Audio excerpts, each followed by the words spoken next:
E aí, minha gente, bem-vindos ao Pode Liderar. Esse é o nosso primeiro episódio e fico muito feliz que o nosso convidado tenha aceito o nosso convite, estreando aqui com a gente nesse primeiro episódio. Aqui conosco também tem a Lara, eu sou a Kirlene. Esqueci de me apresentar, gente, veja como. Eu sou a Kirlene, sou consultora do IMO, que é o Instituto para o Desenvolvimento Humano e Organizacional, e aqui a Lara, minha colega de trabalho, também consultora do IMO, que vai apresentar o nosso convidado. Manda aí, Lara. Obrigada, Kirlene. Bem-vindo, Pablo. Então, esse é o Pablo Vitorazzi. Ele vai contar um pouco mais sobre ele. Ele é um empresário do grupo PCI. Então, eu vou pedir, Pablo, para você começar contando um pouco de você, o que seria legal que a gente soubesse de antemão. E depois você pode contar um pouco assim, o que te inspira a vir para uma conversa sobre liderança.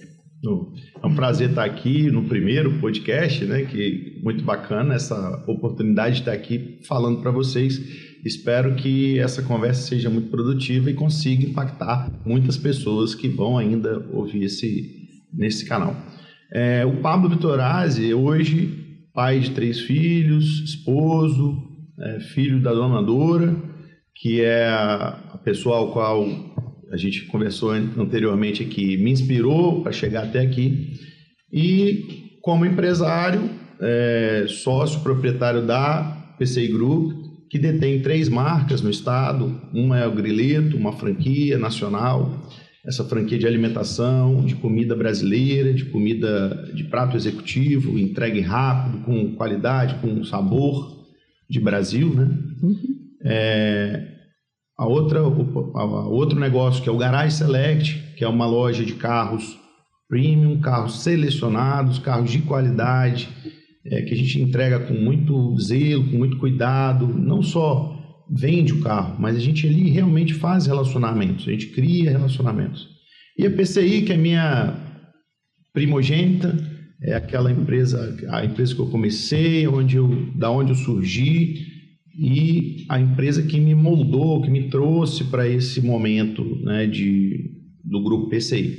Então, a PCI Informática é a minha, vamos dizer assim, meu start day, meu dia 1 surgiu na PCI, quando a gente começa a trabalhar com informática, com automação. Então, assim, o Pablo empresário de hoje é aquele que já carregou muito computador e consertou muito computador na loja de muita gente que hoje são meus amigos, empresários, colegas do dia a dia. Então, esse é o Pablo de hoje.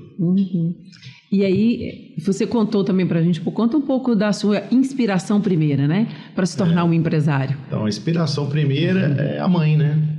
Minha mãe, empresária, mulher de muita fé, também mãe de 3 filhos, batalhadora demais. O nome dela é Dora, de Auxiliadora, de Maria Auxiliadora, e cuidadora mesmo. Então, assim, ela sempre foi essa pessoa que me inspirou a mim e aos meus irmãos. Ela desde cedo sempre gostou de trabalhar com comércio, com varejo, começou como sacoleira, e em 1989 ela abre a primeira loja, que chamava Dora Modas. Era uma lojinha pequenininha e eu cresci ali. Então, assim, o meu lazer pós-aula era dentro de um estoque de loja, ou seja, eu estava ali aprendendo a trabalhar sem saber que eu estava aprendendo a trabalhar. E foi dali que eu me moldei. Então, ali eu vi minha mãe atendendo, eu via minha mãe como que ela abordava com os colaboradores, que na época era uma colaboradora no início, e como que era o tratamento com as pessoas, como que se vendia, como que se atendia. Isso tudo foi um aprendizado, uma escola. Essa escola eu aprendi, eu tive o privilégio de ter aos 10 anos de idade. Então, dos meus 10 anos até hoje, fiz 46, são 36 anos, em que eu convivo dentro do varejo, seja ele de serviço ou de produto. E como é que foi, assim, essa inspiração para empreender vem da sua mãe? E quando você começou a empreender e foi vendo o negócio acontecer e crescer e, lógico, passou aí as dificuldades por processo de crescimento, como é que foi despertando, assim, ou isso já estava dentro de você, a liderança, assim, quando é que você começou a perceber que, empreender tem que resolver, tem que acontecer, mas agora eu preciso puxar para liderar? Como é que foi teve essa transição? Sempre foi assim, muito forte? Na verdade, sempre foi muito gradativo, né? Por eu estar dentro de um negócio, eu tive que passar por todos os setores. E aí é uma coisa que eu falo até hoje para quem eu dou mentoria. Não falei disso, mas depois eu falaria. Hoje eu dou mentoria para os novos empresários e para essas pessoas eu digo exatamente isso. O ideal é que você conheça um pouco de cada setor do seu negócio para você saber as dores daquele que está ali, né? E realmente ver a necessidade, o que você precisa melhorar aqui, o que você precisa alterar aqui. Então, assim, eu não virei um líder da noite para o dia. Isso é uma construção, né, da minha infância dentro de um negócio, vendo uma líder que é de perfil dominante. Eu também, depois fiz meu disco, eu entendi que meu perfil também era dominante e influente. Então, eu fui construindo essa liderança, né? Fui trabalhando isso. No início, levando muita cacetada, porque obviamente eu não sabia como eu tinha que estar preparado para falar, para pegar o feedback, para colher o feedback, para passar as críticas, como que deveria ser. Então eu apanhei muito, mas isso me fez chegar num lugar hoje de ouvinte, né? De mais ouvir, de mais entender, de mais empatia. Então assim, é uma construção. A liderança não é assim. Diferente do empreendedor de hoje, que tem muita facilidade na internet, muitos cursos, muitos vídeos online, muita gente falando sobre empreendedorismo, esse romantismo todo. Naquela época não tinha nada disso. E não tinha na aula, não tinha escola, não tinha, sabe, nada que te treinasse para isso. Eu batia muito de frente na época da faculdade, na administração, porque os professores queriam te treinar, te condicionar a ser um funcionário de uma grande empresa. Não, você vai ser um administrador. Ou funcionário público, né? Ou funcionário concurso, público. Né? Isso aí. E eu sempre fui muito crítico disso. Por quê? Porque eu estava na loja da minha mãe, via que ela crescia, que ela conseguia fazer as coisas, e que eu estava ali dentro, na faculdade eu já estava com 20, há 10 anos, então eu falava assim, por que eu tenho que ser administrador para administrar uma Vale do Rio Doce? Eu não posso administrar a loja da minha mãe? Os professores... E o meu próprio negócio? E o meu próprio negócio? Os professores eles sempre batiam de frente, né? Porque você não vai ter processos de gestão, porque você não vai ter pessoas para liderar, porque você não vai conseguir desenvolver. Então, assim, até isso a gente passou por dificuldade, porque na própria faculdade eles não estavam preparados. Foi quebrando um paradigma, né? Ainda bem que isso é coisa do século passado agora, né? Exatamente. Então hoje não, graças a Deus, hoje isso é pulverizado, todo mundo assiste, todo mundo quer ser empreendedor, é bonito de ver, mas nem todo mundo está preparado. Nem todo mundo tem perfil. Nem todo mundo tem o perfil, nem todo mundo está... as pessoas querem para amanhã um negócio, as coisas não acontecem assim. Então tem que estar realmente preparado para aguentar o tranco. Aí você está falando tanto desse movimento e desse pioneirismo, que você falou da sua mãe, o seu também, né, para ser um empreendedor. E como é que a liderança entra nisso, assim? Até você pode contar também, por que você se inspirou a estar aqui com a gente numa conversa sobre liderança? Então, porque liderar é você inspirar o time, né? Quando você inspira as pessoas que estão ao seu redor a trabalhar por você, pelo seu negócio, né? Você tá fazendo com que eles também se desenvolvam, né? E você enxerga, e quando, obviamente, a pessoa passa a fazer parte do seu time, é porque você também enxerga nessa pessoa a possibilidade de crescimento. Hoje, eu consigo ter líderes do meu lado que têm 25 anos de trabalho comigo. Pessoas com quem eu confio as minhas contas bancárias, por exemplo, da pessoa ter o acesso a todas as contas. Então, são pessoas com quem eu confio. Eu tenho um funcionário que faz todo o serviço de transporte das lojas, de valores, de tudo. Agora, hoje, nem tanto dinheiro mais, porque já o Pix eliminou, né? Isso, mas até pouco tempo atrás, é ele que fazia todo o transporte de valores das lojas. Não tinha uma empresa terceirizada, nada disso. Por quê? São pessoas com quem eu confio. A gente cria laços de confiança. A minha liderança sempre foi nesse sentido, né? Eu li muito tempo atrás Monge Executivo, e a gente vê que a inspiração é do servir, né? A gente que é cristão sabe que primeiro a gente tem que servir para depois realmente conseguir colher os frutos do que você está servindo. Mas a importância da liderança nesse sentido, dessa liderança que a gente estava falando horizontal, é disso. Eu não estou num patamar acima, eu estou de igual. Eu tenho um cargo de mais responsabilidade. Tem um papel diferente. Um papel diferente dentro desse negócio, desse processo, empresa, PCI, garagem, grileto. Mas todo mundo está no mesmo nível, né? Nível de pessoas, né? De conhecimento. Agora, cada um vai ter o seu papel diferente dentro do negócio, mas o respeito, né? Hoje ele está permeado dentro dos nossos negócios. Então, a gente trabalha com uma proximidade muito grande com as pessoas, né? Com um olhar para elas nesse sentido, cada um com a sua responsabilidade, e quando é para ser cobrado, tem que ser cobrado, porque eu faço isso até com os meus filhos. Então, independente da posição, né, dentro da empresa, cada um tem o seu compromisso, e os compromissos, obviamente, têm que ser cumpridos. Mas a gente tem uma cobrança muito humanizada. O ouvir mais do que falar hoje, né, sempre foi uma prática que eu fui aprendendo. Também é uma coisa que eu me desenvolvi. Eu não era o melhor ouvidor, mas tive que me transformar, porque essa nova geração que dos 20, 30 anos hoje realmente não é a mesma da minha época, que aceitava o patrão gritar. Obviamente, eu não faço isso, nunca fiz, mas eu tive um patrão, experiências chefe, assim, que foi uma experiência extra da loja da minha mãe, em que o cara gritava com os funcionários, de pegar no braço, coisa horrorosa. Então, assim, isso daí também serviu para eu ver o que não era bom, sabe? Os exemplos. Mas naquela época isso ainda existia. Hoje não cabe mais, né? Hoje, nos dias de hoje, com tanta informação, não cabe mais. Mas pode ser que exista. Então, assim, a gente aprende com... pode ser que exista, mas, sabe, as pessoas, elas não vão trabalhar com você por pressão. Elas não vão trabalhar cada dia com menos você. mesmo, né?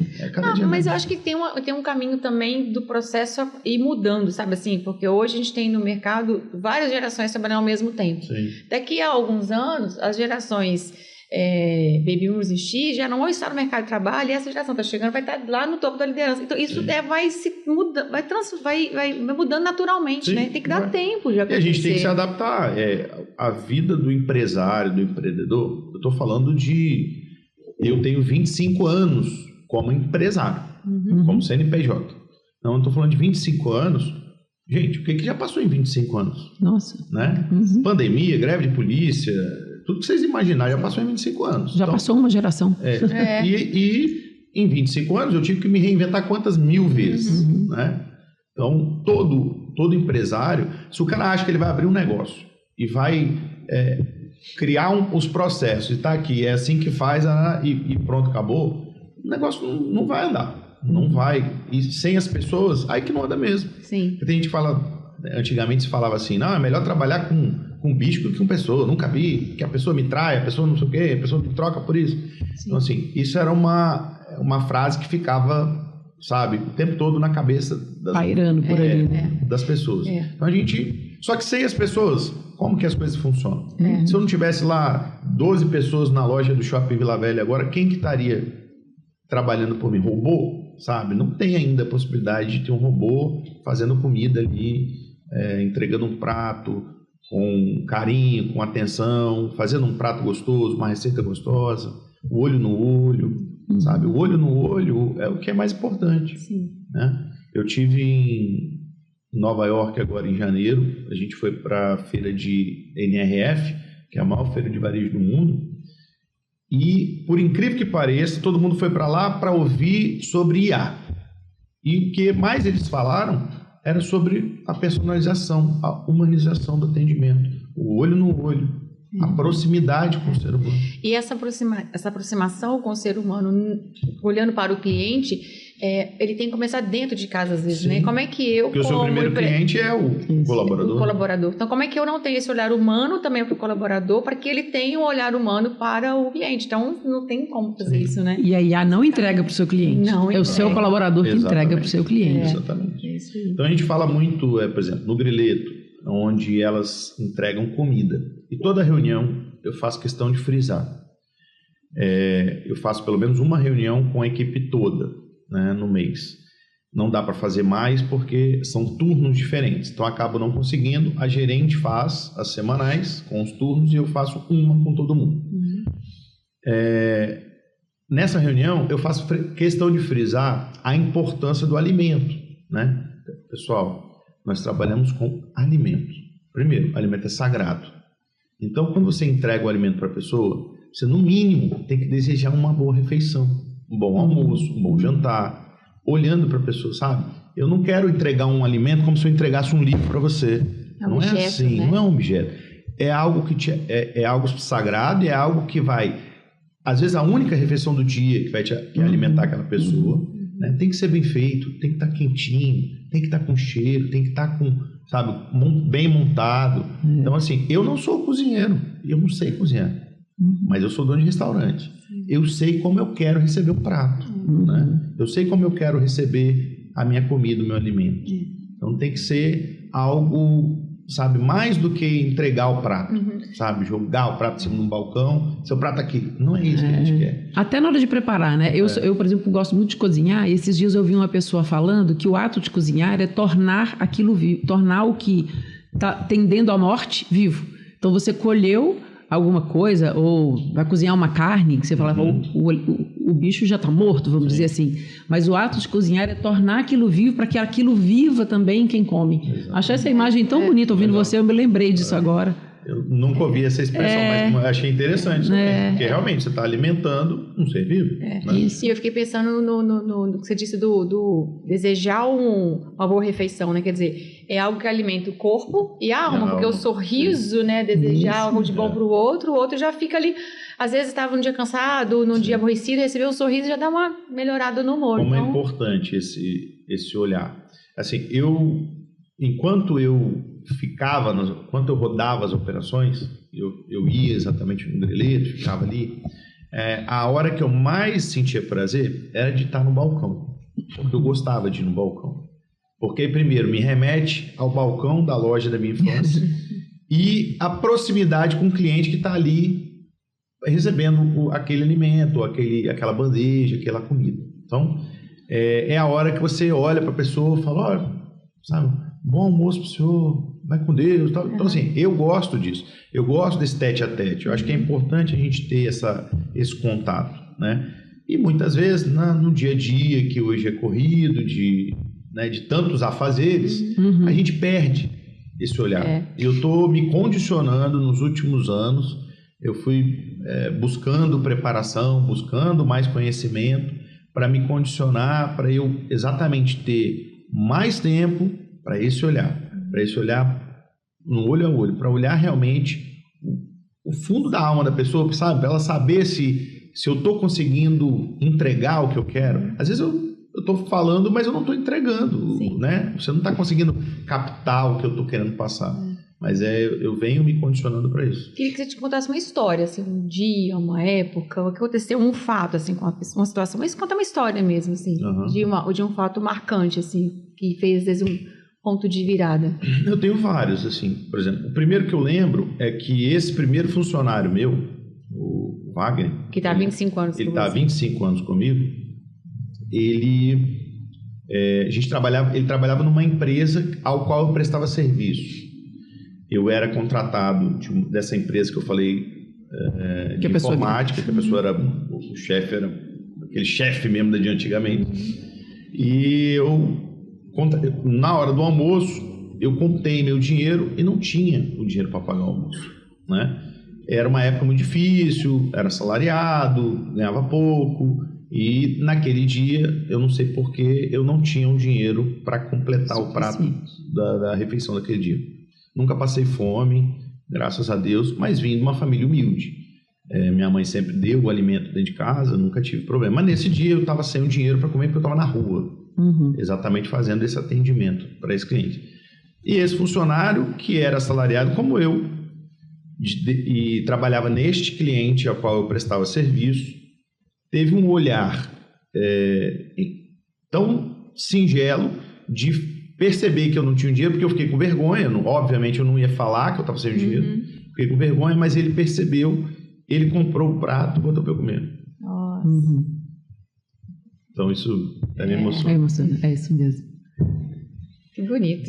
Já sou humano, isso devia ser o último, né? Você vai ser alto.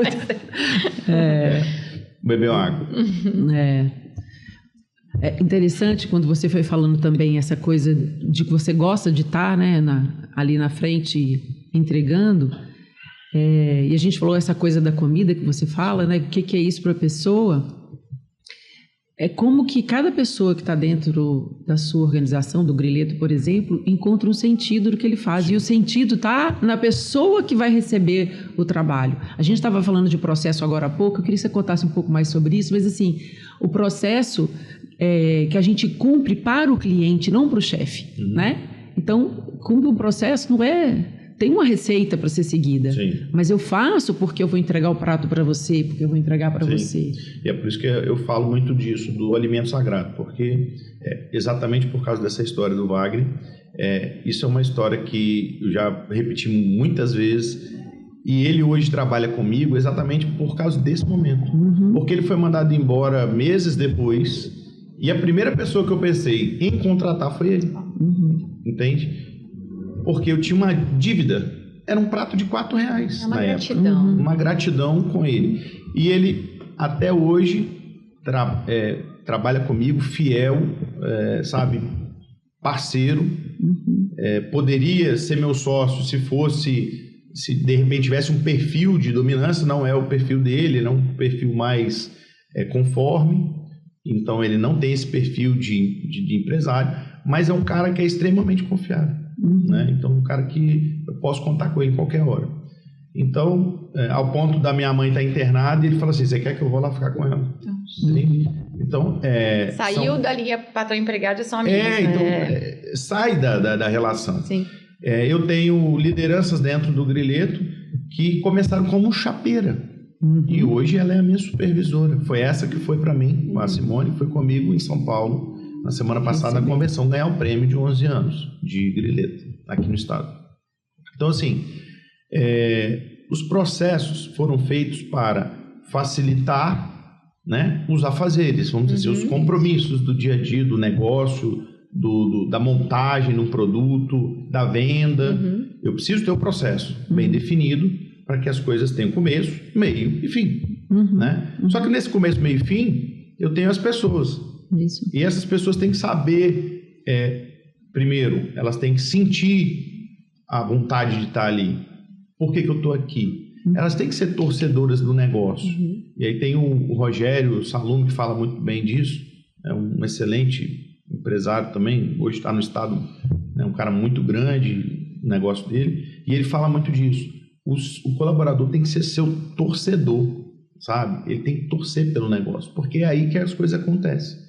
Então, as empresas que dão certo são aquelas em que os colaboradores estão torcendo pelo negócio, pela comunidade, né? Assim, pelo PCI, por exemplo. Eu estou torcendo para que a PCI dê certo. Porque se der certo para a PCI, dá certo para eles também. Mas parece clichê, né? Você trabalha para mim, você vai ganhar. Mas não é isso. Mas se todo mundo trabalhar no mesmo sentido, obviamente todo mundo tem oportunidade. E aquele que se destacar vai chegar mais longe. Todo mundo vai ser o dono da loja? Talvez não. Porque também, se todo mundo for o dono, quem que vai fazer as outras partes do processo? E quem vai se responsabilizar pelo quê? Uma coisa que a gente trabalha muito, que está muito na base do que a gente faz no IMO, é essa proposta de olhar para cada pessoa como um líder. Porque o cara que cumpre um processo, ele lidera aquele processo, aquela tarefa. Aquele é o recorte, aquela é a responsabilidade dele. Você tem a sua, o Wagner tem a dele, a sua líder de loja, né? Então, cada um dentro cumprindo aquilo que é a sua responsabilidade, o seu papel, que forma esse conjunto de processos. Que é uma engrenagem. Então, eu preciso ter todo mundo na mesma direção para que essa engrenagem funcione e rode para a mesma direção. Porque senão eu tenho um remando para cá, tem um remando para lá, tem um remando para cá. Acontece nos negócios? Lógico que acontece, porque infelizmente a gente também não consegue trazer todas as pessoas para perto, né? E aí tá tudo certo também, porque se ela não se sentiu em casa, e eu gosto que as pessoas se sintam em casa, e elas têm liberdade de falar comigo, não é porque hoje eu não estou lá no Greleto que elas não têm meu celular. Todas elas têm meu celular. Então, elas sabem com quem, se ela precisar falar, ela vai falar. Ela tem a supervisora dela, ela tem a gerente da loja, ela tem a coordenadora. Mas, se a menina da chapa quiser falar comigo, ela tem meu celular. E ela tem a liberdade de falar comigo. Então, eu não tenho essa barreira da porta fechada, sabe? Eu lembro de uma parte, um livro que eu li, que o chefe ficava naquela sala fechada, para entrar tinha que passar pela recepção, a autorização da chefa para entrar. Eu não tenho isso. Uma minha sala é aberta. Eu não tenho nem sala. Entende? Então, assim, eu estou sempre disponível, estou sempre no mesmo nível, nível que eu falo, não é de conhecimento, mas nível de proximidade, junto, né? de acessibilidade. Sim. Eu estou sempre no mesmo lado. Agora, provavelmente... Pode falar, desculpa. Eu ia falar que tem o Adrian, que é o fundador do IMO, ele tem um artigo dele que fala dos 4 L's, né? E é um pouco do que você trouxe aí, que é o L do Lean, que é os processos enxutos, otimizados e tal. Depois você tem o L do Learning, que é do desenvolvimento, do treinamento, de desenvolver as pessoas, que tem um bom atendimento, que tem que ter esse padrão que o Greleto tem, que as empresas precisam ter. O outro L é do Living, né, de longevidade, sustentabilidade do negócio. E, por fim, o do L da liderança, que precisa comungar com todos eles, né? Então, como é que a gente envolve as pessoas pensando, olha, os processos têm que estar enxutos, mas para minha empresa ser longeva, eu tenho que cuidar das pessoas que eu desenvolvo, do treinamento, eu abraço, eu sou líder.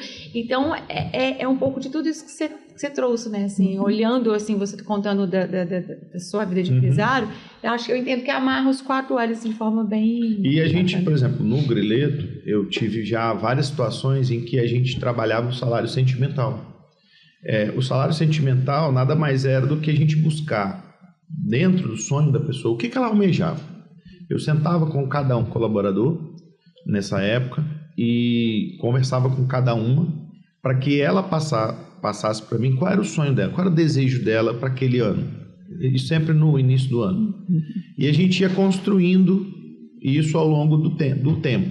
Até porque eu participando do sonho dela, eu ajudo o meu negócio a rodar e ela muito mais engajada, porque ela entende que, poxa, se a gente conseguir chegar lá, no final, eu vou conseguir realizar um desejo que eu tenho aqui e hoje não consigo, né? Então, a gente trabalhou muito com essa questão do sonho. Eu tinha funcionário que falava assim, eu tenho um sonho de ter um fogão elétrico. Caramba. Parecia um negócio simples para mim, né? Mas eu sabia que para ela não era. Ela só queria ter um fogão de 6 bocas elétrico.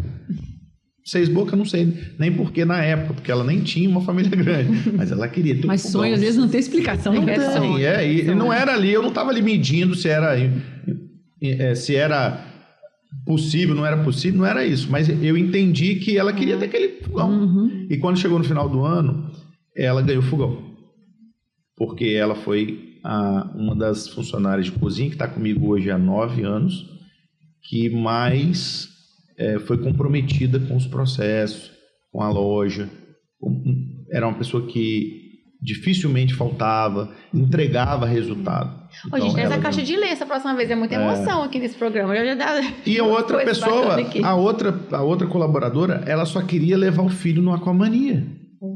Que para mim é algo tão simples, né? Hoje, mas também lá atrás não foi, mas ela só queria levar o filho no Aquamania. Então, assim, a gente foi criando ferramentas para que elas, obviamente, entregassem e fossem ganhando estrelinha. Eu ganhando estrelinha, igual a gente faz com as crianças hoje. O prêmio, né? Ganhando estrelinha. Para chegar no final do ano, você tem 12 estrelinhas, então tá aqui, o seu prêmio. Tá Pablo, aqui. você se interessa pelo sonho das pessoas. Isso para elas faz muita diferença também. Porque você vê, qual que é o seu sonho? Me interessa por isso. Sim. Que para você é simples, ser viável, se é necessário, 6 bocas... Não é essa a questão, né? Não é. É isso aí, se mostrar interessado. É isso. Também fui psicólogo inúmeras vezes. A pessoa sonha o seu sonho com você. Sonho. E aí você sonha o sonho dela com ela. Porque o meu sonho é esse, entregar muito mais do que um prato de comida, né? Entregar muito mais do que um carro lá na ponta final. Mas é criar esse relacionamento, trazer as pessoas para perto, saber que ali tem uma empresa que as pessoas têm os valores, que tem cuidado, que tem zelo pelo que está fazendo, pelo que está entregando, né? Não estou vendendo por vender, eu não vendo por vender, eu deixo de vender, eu deixo de vender. Se a pessoa falar que quer um negócio, eu falo assim, não serve para você, eu deixo de vender, juro para vocês. É verdade. Não é frase bonita, quem me conhece sabe. Se eu não enxergo que isso aqui serve para você, isso aqui não vai te entregar o que você está buscando, eu não vou te vender, porque eu sei que você vai voltar, vai ficar insatisfeito comigo. E hoje o meu nome, a minha credibilidade vale muito mais do que qualquer venda, do que qualquer negócio. Eu perco, mas não deixo de falar a verdade. Eu já tive a oportunidade de vender, de vizinhos que querem um carro, eu conheço a família dele, sei que ele não cabe no carro, e ele insistindo no carro, e eu estou falando, não serve para você. Amigo, esse carro, você gosta muito do carro? Anda no carro, leva para sua casa. Você é meu vizinho? Eu levo para você, bota sua família dentro. Não cabe. Você tem 2 metros, seu filho tem 1,80 m, o outro tem 1,70 m, sua mulher tem 1,80 m. Não cabe no carro. Não adianta eu te vender o carro que você não vai ficar satisfeito. Depois você vai ficar lembrando de mim o resto da vida. Fica frustrado, né? E ele não comprou o carro. Ele podia ter comprado o carro em um outro lugar e ele queria o carro. Ele insistia no carro. E eu falando com ele assim... E eu insisti em não vender. E eu insistia em falar a mesma coisa. Eu falei assim, por fim, eu falei, olha só, eu vou fazer um compromisso com você. Se você comprar esse carro, você vai passar 1 mês e você vai falar que quer devolver o carro. Eu não vou... Você vai levar o carro. Mas você vai passar 1 mês, você vai vir aqui e vai falar que quer devolver o carro, quer trocar o carro. Você vai querer mesmo assim pegar o carro? Aí foi aí que eu dei aquele puxão de orelha nele, ele sentiu que, não, eu dei um checkmate. Não, acho que não estão... Depois não adianta, cara. Não é esse carro para você e para sua família. Você falou aí de sonho, de ouvir as pessoas, que você desenvolveu esse ouvir, né, ao longo do seu crescimento profissional.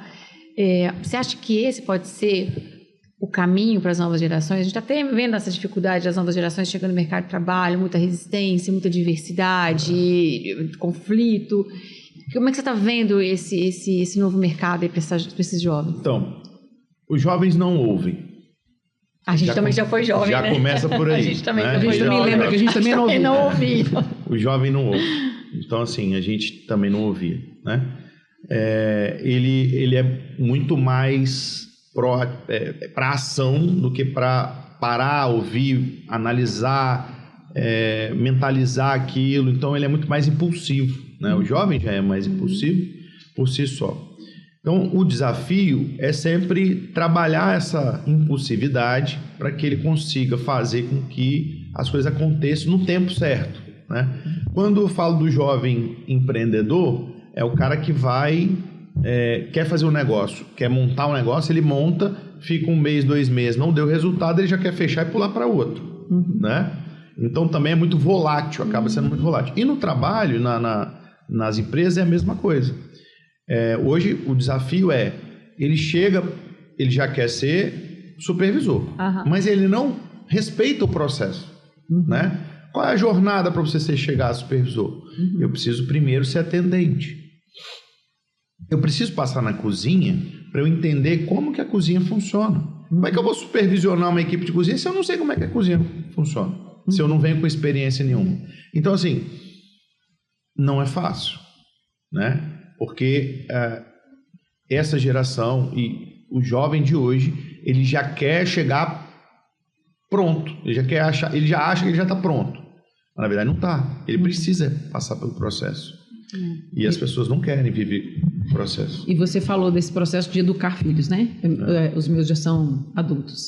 Eu me lembro, uma vez eu entrei numa padaria com a minha filha e quando a gente chegou lá, a pessoa falou assim, nossa, desculpa que eu estou tendo que atender lá e passar no caixa. A gente até fechou o salão onde a gente atende para café porque a gente está sem pessoal. Que idade tinha a Manu? Ela tinha uns 18, 19, ela tem 20 para 21 agora. E a minha filha, eu falei, tão interessante, as pessoas queixam que não tem trabalho, os jovens às vezes falam isso, e qual é a dificuldade que as organizações também, que as empresas têm para encontrar essas pessoas? Resposta que ela me deu, mãe, mas a gente quer carreira. Olha, ela tinha uns 18 anos. Eu falei, mas a carreira começa onde? Começa sendo atendente do balcão, começa sendo caixa, aí você pode virar, sei lá, subgerente, aí você pode... É assim, uma empresa que é uma padaria Sim. que tem várias lojas, eu falei, já imaginou o setor de compras desse lugar? Certamente tem um RH aqui, e o financeiro não era uma padaria pequenininha, uma cadeia de padaria. Então, mas foi tão interessante, e como é que a gente também confronta assim, como é que a gente educa filho, fico pensando hoje, né, como é que tá...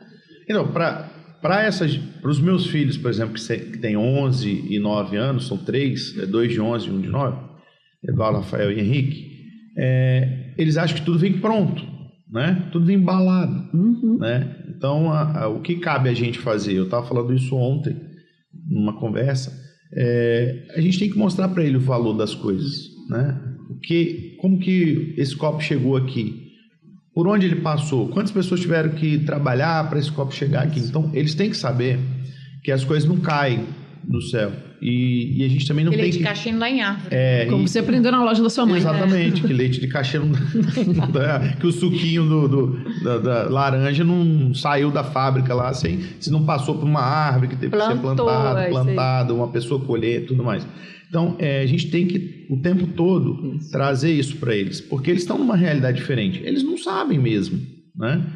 Mas a gente tem que... Aí é a educação, a gente que tem que trabalhar isso dentro de casa, dentro dos nossos filhos, trabalhar com eles a responsabilidade, a autorresponsabilidade sobre as coisas, uma coisa que minha mãe ensinava desde novo e eu cobro muito deles. Independente se eu tenho hoje uma condição de ter uma pessoa dentro de casa que faça, que arruma, que cuida da roupa, mas eles têm que levantar e têm que dobrar a roupa de cama e têm que esticar o lençol da cama deles. É o mínimo. E isso é participar, não é ajudar. Eu falo isso. Os meus filhos também participam de tudo. Eu falo, não, eles não me ajudam. Nossa, que legal que eles ajudam. Não, eles não ajudam. Mas tem a pessoa que faz. Não, isso aqui é sua responsabilidade, seu compromisso. Isso. Você levantou da sua cama, você vai pegar e estender a sua roupa de cama e guardar o seu travesseiro. É o mínimo que você pode fazer isso.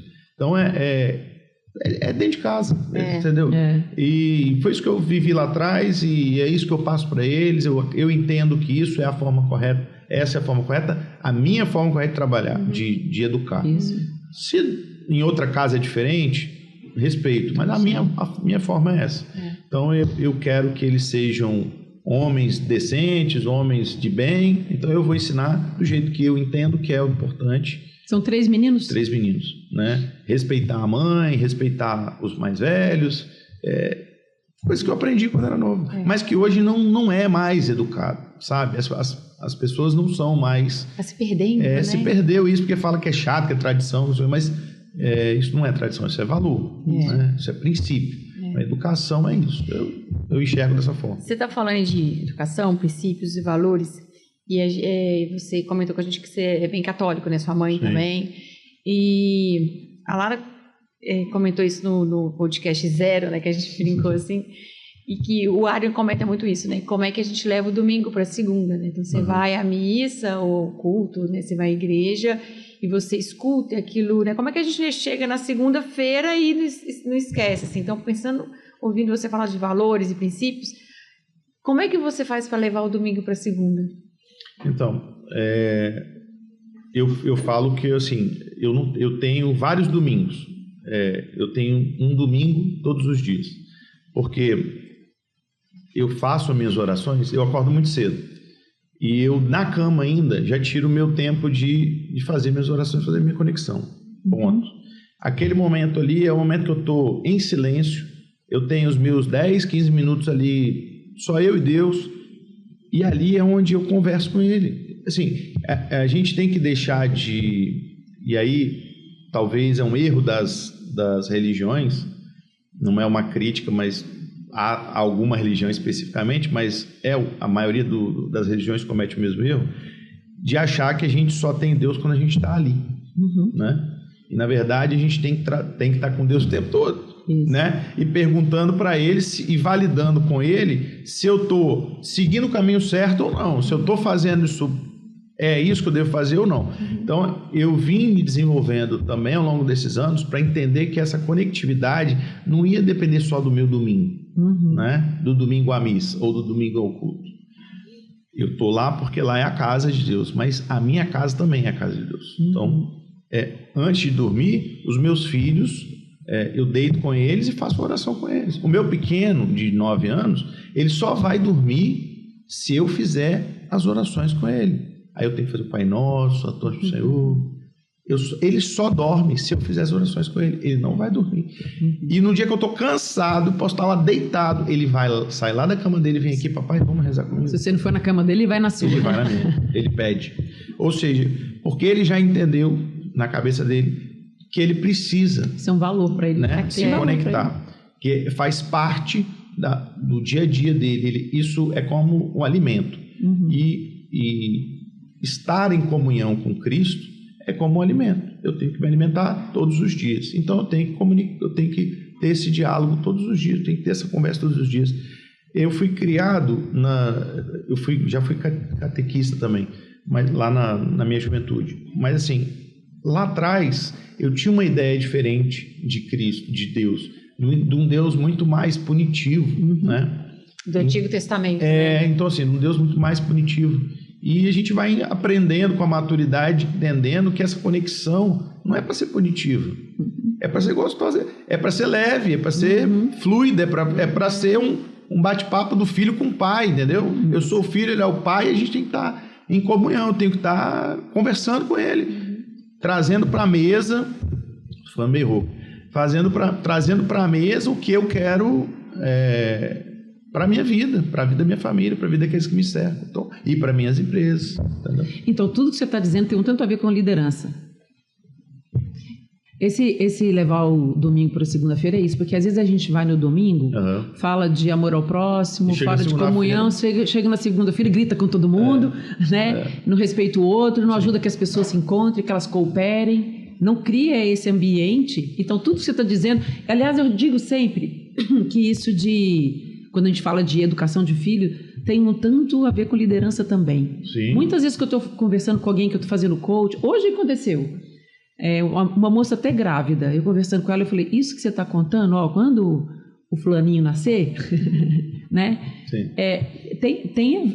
Tem o mesmo princípio, né? Sim. Então, eu acho que é parte de casa. Isso. Né? A gente vai fazer... eu não separo o Pablo de dentro de casa. Não é o Pablo, o Pablo de casa não é o Pablo diferente lá na empresa. O Pablo da empresa é o mesmo dentro de casa. Eu sou o mesmo Pablo nos dois ambientes. Da igreja é o mesmo dentro da empresa. Eu não sou dois Pablos, entendeu? Infelizmente, muita gente ainda separa, né? Não, na empresa eu sou o carrasco e dentro de casa eu sou o paizão. Mas esse paizão também é um falso paizão, porque é aquele que passa a mão na cabeça, também está errado. Entendeu?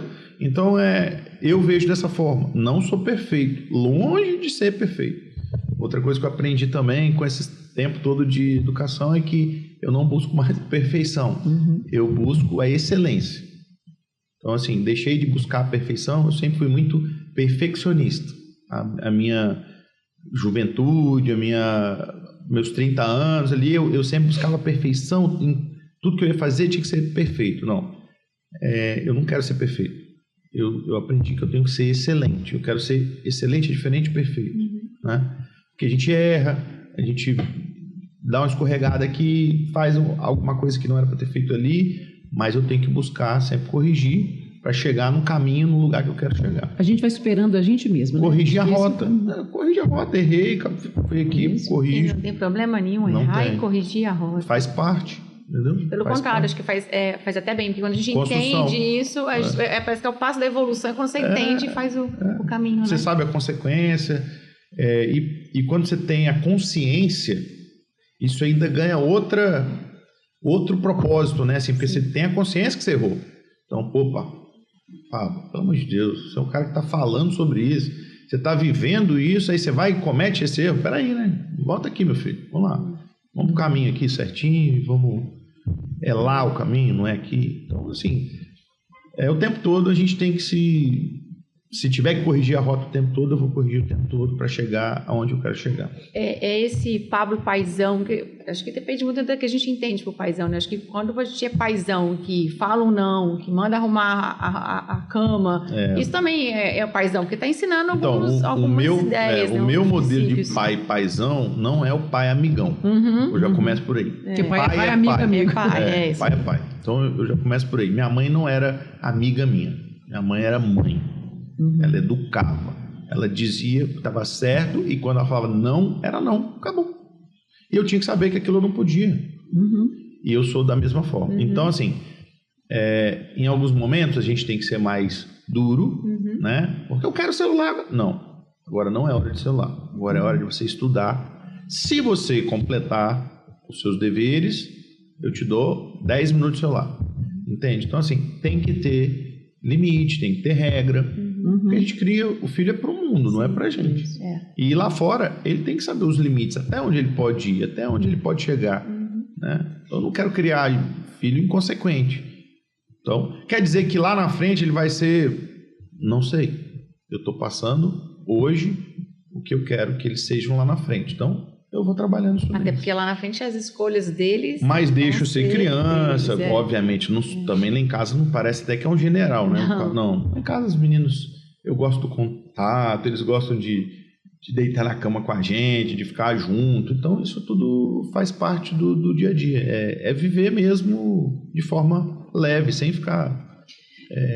robotizando tudo, automatizando tudo. Antes da gente passar, uma coisa que eu estou observando você falar, assim, isso que você vive na sua casa, você relatou que é uma coisa bem semelhante que você vive nos meus negócios. Nos seus negócios.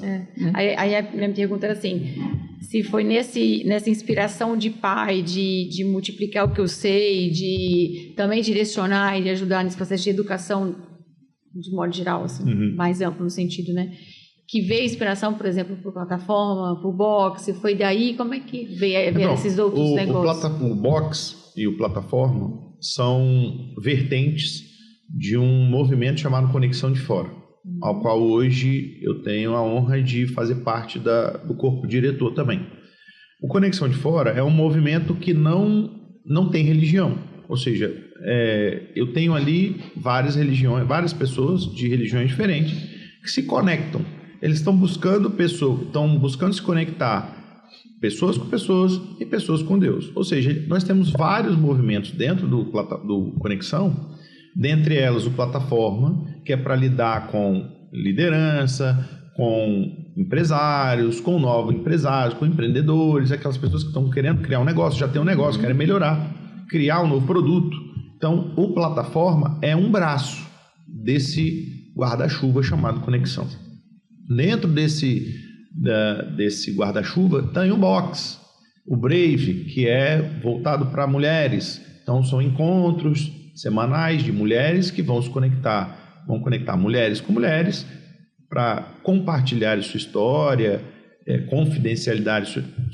confidencializarem suas histórias e se aproximarem de Deus com isso. Então vão trazer a palavra. E o box é dos homens.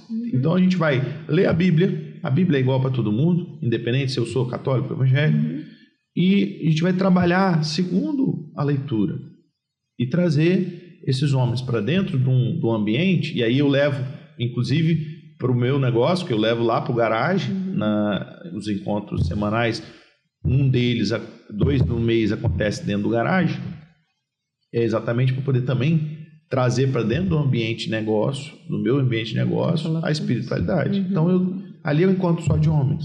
E ali a gente compartilha as dores, lê a palavra e trabalha em cima da palavra, segundo o que está escrito.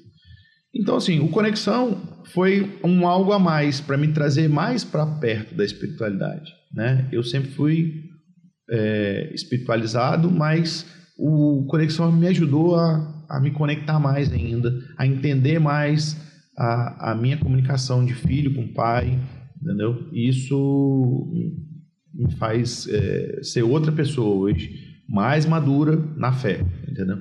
Interessante que você fala que de manhã você tem seus 10, 15 minutos, mas todo o outro que tem a ver com levar o domingo para segunda-feira tem a ver nas suas iniciativas. O seu ser pai, o seu ser líder, porque tem um pioneirismo em você que a gente observa, né? Com tudo que você conta, e quando você conta agora aí da conexão, né? Que é o... Conexão de fora. Então, de novo, né? Isso também é liderar, porque você convida, traz junto, traz uma inspiração. Essa inspiração faz que a gente esteja juntos. E a gente faz ali encontro de famílias. Aí tem do homem, tem da mulher, mas também tem o encontro familiar, onde as famílias se encontram no final de semana. Tem os encontros de esporte, para a gente trazer as pessoas para praticar um esporte. Às vezes, uma pessoa que tem depressão e ela vai praticar um esporte, ela conecta o pé na areia, ela consegue se libertar de uma depressão, sabe? Então, assim, tudo se conecta. Né? Se conecta com o outro, espírito, né? corpo, mente, né? Tudo se conecta. Então a gente tem que estar o tempo todo buscando essa conexão. E eu sempre busco conectar com pessoas de bem, pessoas que eu sinto que têm valor. Às vezes as pessoas que chegam até a gente são pessoas que não têm mais esperança de vida e ali enxergam uma nova fonte de vida, sabe? Uma nova oportunidade de viver uma vida nova, uma vida com Cristo, com fé. Então, não tem nada mais prazeroso. Você tem uma frase que eu vi, que eu vou ler aqui pelo nome, que é: suporte o processo e viverá o propósito, né? E tudo que você está dizendo aí, também a conexão cria-se um processo. Sim. Isso aqui tem um processo acontecendo. Sim. O Agner, que é o nosso fundador, também fala isso. Nós vivemos em processo. Que as pessoas perguntam, porque em inglês, onde você vive, né? Onde mora, onde você vive, ele fala: eu vivo em processo. Então, fala um pouquinho dessa frase que então, quando eu você? falo do propósito e viver o processo, eu falo muito de mim, né? Da minha história. Parece, às vezes as pessoas me olham e falam assim: você tem cara de paisagem, parece que está tudo bem, está tudo... Cara de paisagem. Assim, como se eu fosse um quadro que está tudo bem, que nunca tenho, não transparece, que está irritado. Então, não, olha só, está longe disso. Então, assim, aqui dentro de mim tem muitas coisas que lutam uma contra as outras o tempo todo. Então, assim, eu passo por vários processos, eu passei por vários processos ao longo da vida, de construção, de tudo, da família, dos negócios, de sociedade, em que me fizeram chegar onde cheguei. E é o lugar que eu quero? Não sei, eu ainda estou em processo. Então, assim, o meu propósito é, sim, estar com pessoas, servir pessoas, seja com alimento, com carro, com roupa, com o que for. Então, independente se eu tenho hoje PCI, se amanhã não tiver PCI, eu sempre vou trabalhar para pessoas, entende? Ou com pessoas. Então, eu vou estar sempre junto de um grupo, porque eu também sempre fui esse que gostava sempre de estar em algum grupo. Eu nunca gostava de andar sozinho. Eu não saía sozinho quando era adolescente. Eu só saía se tivesse um amigo, 2 amigos, 3 amigos. Na escola eu tinha 5, 6 amigos que a gente andava em grupo. No inglês eu tinha sempre 2, 3 amigos que eu andava em grupo. No trabalho eu sempre tive 1, 2, 3 parceiros que a gente andava em grupo. Então, assim, eu não sou o lobo solitário. Eu sou aquele que gosta de andar em grupo. Então, eu gosto de pessoas, eu gosto de estar junto. Gosto de ouvir as pessoas, gosto de compartilhar, gosto de viver junto. Viajar. Eu não viajo sozinho. Então, tem gente que gosta. Por exemplo, do domingo para segunda-feira. As pessoas, tem gente que gosta de viajar. Eu acho assim, fantástico a pessoa que gosta de viajar sozinho, mas eu não consigo viajar sozinho. Sair daqui e vou lá para o Rio Grande do Sul, ficar sozinho lá tomando um vinho. Eu não sinto o mesmo prazer de estar com a companhia, de ter a minha esposa, ou ter um amigo, alguém sempre do lado. Seu perfil é dominante influenciador, então tá aí você. Então tá aí essa característica. O D e o I bem brigando próximo. Ali, né? Tem um exercício, o Pablo, que a gente faz quando a gente dá treinamento, que é esse exercício que é das árvores, né? São desenhos de árvores, imagens, e atrás tem uma mensagem. Então, eu vou espalhar aqui. Aqui está de ponta cabeça para ele. É, verdade, tem que virar para ele. Então, tem esse aqui assim mesmo. Então, a ideia, a gente já está caminhando aqui para o final. A gente quer, no final aqui, da mesma forma que a gente ouviu a sua história, entendeu sua inspiração para a liderança, a gente consegue perceber esse caminhar de domingo para segunda. Você é um cara agregador, é um cara líder, que se preocupa com as pessoas, que ouve as pessoas, que está preocupado com os sonhos dela, que tem essa inspiração na família, na sua mãe, na religião, na espiritualidade, cuida da família, cuida dos filhos, tem valores e princípios muito fortes dentro de você. Então, para a gente o exercício é assim, escolha uma imagem, na verdade eu deixar a imagem te escolher, de tudo que a gente conversou, de tudo que a gente ouviu aqui, e atrás tem uma mensagem, mas que você primeiro só escolha a imagem e, por enquanto, não leia a mensagem. Deixa se impressionar por ela. Deixa cores, formas, o que é que te chama a atenção? Assim, eu bati mais, na hora que você colocou, eu bati mais o olho, que foi essa daqui. Tá. Então eu vou escolher ela. Isso. Vou te mostrar a imagem e o exercício você vai olhar para a imagem e eu vou ler o que está atrás para você fazer a conexão com o que está a imagem e o que está vivenciando em você neste momento. Silenciar.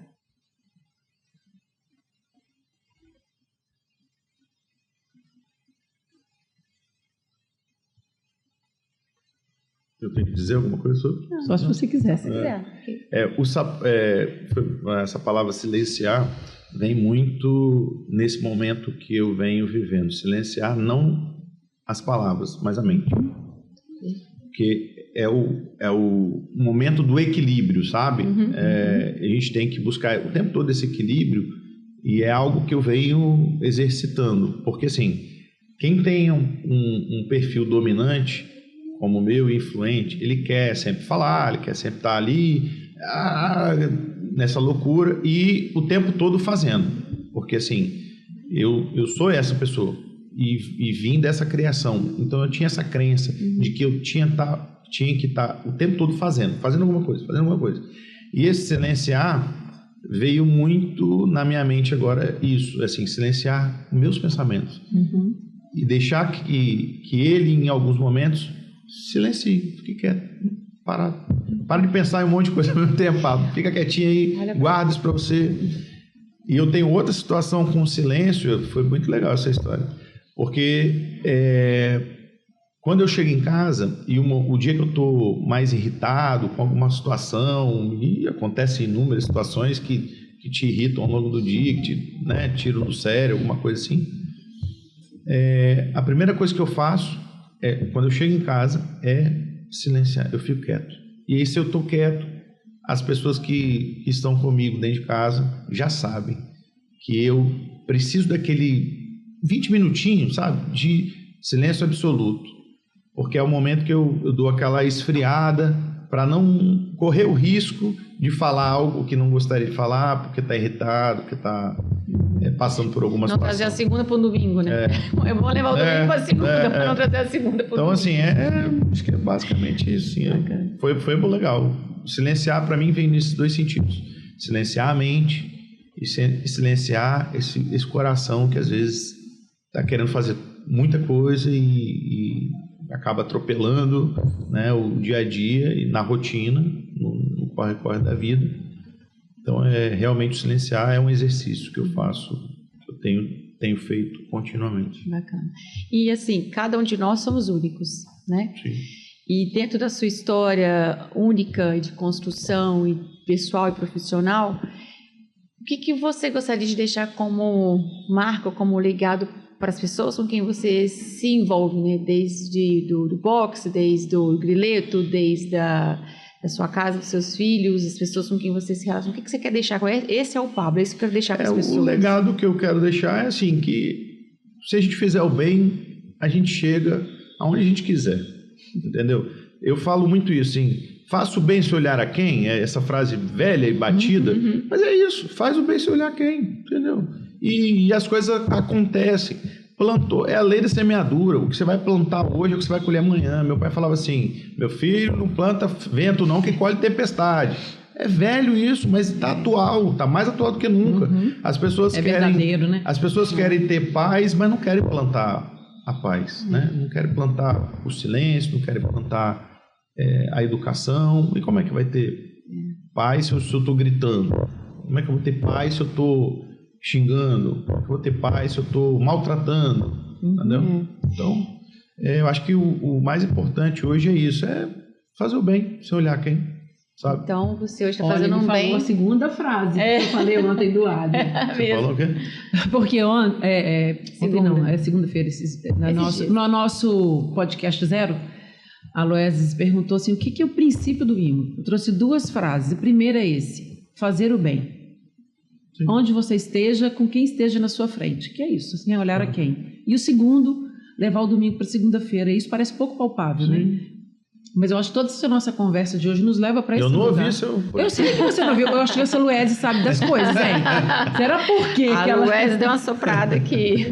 Eu não sabia, não. Mas eu acho que é isso, cara. Assim, se a gente pode fazer, se eu posso fazer por você alguma coisa que vai te fazer bem, mesmo que isso não me dê retorno financeiro, porque infelizmente hoje as pessoas só fazem para você alguma coisa para você se tiverem algum retorno. Se eu consigo fazer para você e você vai resolver uma situação na sua vida, melhorar a sua vida, cara, você um dia vai acabar ou você ou outra pessoa retribuindo isso volta para mim, entendeu? Então muitas pessoas na vida com quem por onde eu passei, e aí eu digo que o que eu quero deixar é esse rastro, onde a pessoa lá no futuro vai falar assim, pô, eu lembro de você daquele dia que eu estava lá no parque e eu quebrei a perna, ou que eu caí, ou que eu não tinha dinheiro para comprar um copo d'água, você foi lá e comprou um copo d'água e me deu. Igual eu lembro do rapaz que me deu, do Wagner que me deu um prato de comida. E vou honrar o nome dele o resto da vida, porque eu sei que ele fez aquilo, né, com carinho, com uma atenção, com um olhar humano para quem não tinha o que comer naquele momento. Sem interesse Sem olhar a quem. Sem olhar a quem. Então, se eu deixar esse rastro, para mim já está resolvido. A minha história aqui já valeu. Entendeu? Então, a gente quer te agradecer pela sua generosidade, está fazendo um bem pra gente sem olhar a quem, né? E te presentear com uma canequinha simples, obrigado. Mas é maneiro. Uma forma da gente... E cores do Espírito Santo. É verdade. Então, nossa gratidão, nossa obrigada. A gente aprende sempre muito quando a gente conversa com as pessoas, as histórias das pessoas são únicas, e a gente quando conhece muito. Quando eu falo, eu ouço, e aí automaticamente eu exercito mais isso. Então, quanto mais a gente fala, às vezes, mais a gente abre o ouvido para ouvir o que a gente está falando, e isso vai internalizando. Vai construindo a gente, né? É importante a gente falar. Essa questão do silêncio bate muito forte, porque eu tenho que me condicionar o tempo todo a esse silêncio, e que não é fácil para mim. Uma cabeça que é pensante, que é o tempo todo ativa, é muito difícil o silêncio. Isso para mim aqui é dificílimo, o silêncio. E a oração, às vezes, ajuda a gente a buscar isso, né? E é interessante essa imagem que você falou, chego em casa, eu preciso recolher. Aqui. Ela está apartada. E é interessante para mim também essa árvore sem cor, assim, é porque ela pode ser impressionada depois, se ela se esvazia, né, de uma certa forma. Então o silêncio traz esse aqui me passou muita coisa. Eu acho que você imaginou qualquer coisa, menos silenciar. Porque a gente pega outras imagens, às vezes tem uns textos um pouco maiores, assim, tá vendo? E ela é só isso. Mas veio a palavra certa, no momento certo. É sempre assim. Muito obrigada. Obrigada. Que você tenha mais sucesso, mais prosperidade na sua vida. Amém. Eu acho que você pode também deixar, talvez, um recado para quem está ouvindo a gente. Sim, a gente já falou muito, né? Mas eu acho que você querer ardentemente fazer as coisas pelo outro te trazem de volta tudo aquilo que você nunca imaginou que você ia ter. Então, se eu posso deixar algum recado, plante, que um dia você vai colher. Mas não fique esperando que você vai colher amanhã, não, mas vai colher. Você vai receber, isso chega para você de uma forma inesperada. As coisas acontecem. Muito obrigada. Deus está à frente de tudo. Isso. Gratidão, Pablo. Amém. Então, gente, é isso. Ficamos aqui. Eterna gratidão com o Pablo. Esse foi o nosso primeiro podcast Pode Liderar. Acompanhe a gente, que outros convidados estarão aqui conosco participando, contando suas histórias, inspirando a gente cada vez mais. Até o próximo. Até, pessoal.